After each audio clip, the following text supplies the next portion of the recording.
subjected to the same sort of rigorous scrutiny. The man most responsible for this process was the French theologian and historian Ernest Renan.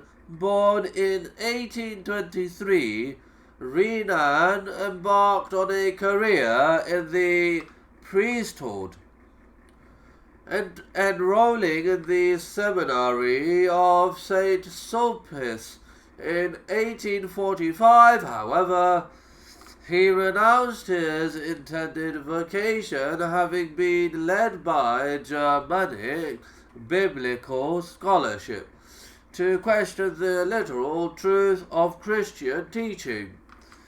In 1860, Renan embarked on an archaeological journey to Palestine and Syria. 3 years later, he published his famous or notorious La Vie de Jesus, The Life of Jesus,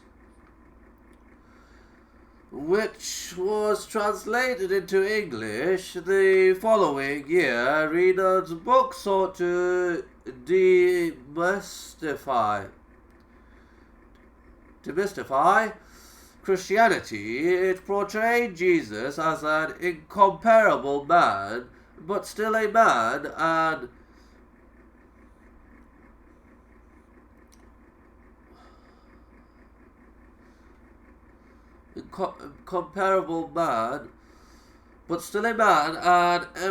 eminently immortal and non-divine personage, and formulated a hierarchy of values which today would be called a form of secular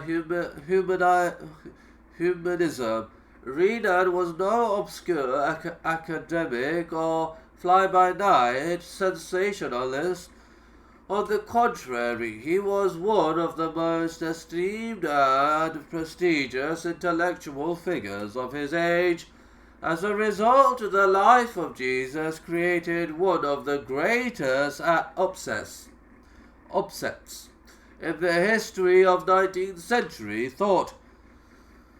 It became one of the half-dozen or so best-selling books of the entire century, and has never subsequently been out of print. For the educated classes of the time, Renan became as much a household name as Freud or Jung might be today, and in the absence of television, he was probably much more widely read at a single stroke. The life of Jesus transformed attitudes towards biblical scholarship almost beyond recognition, and for the next 30 years of his life, Renan was to remain a thorn in the church's side, publishing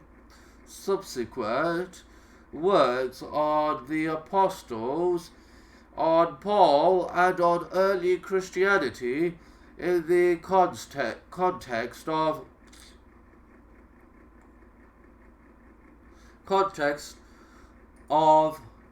Imperial Roman thought. The culture he produced two epic series of texts, his History des Origines du Christianisme,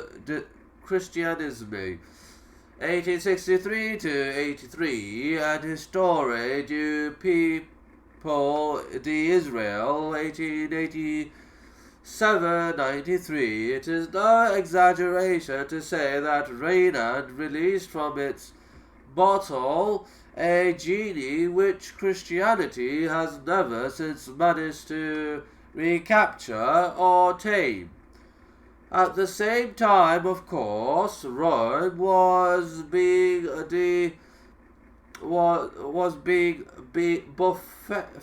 buffeted from other quarters as well. 4 years before the life of Jesus, Charles Darwin had published The Origin of Species and followed it in 1871 with The Descent of Man, a more theologically oriented work which questioned scriptural accounts of the creation. In Darwin's wake there followed the great age of English agnosticism, exemplified by Thomas Huxley and Herbert Spencer. Influential and widely read philosophers, Schopenhauer, for example, and particularly Nietzsche, were also challenging, even blasphemously demolishing, conventional Christian ethical and theological assumptions.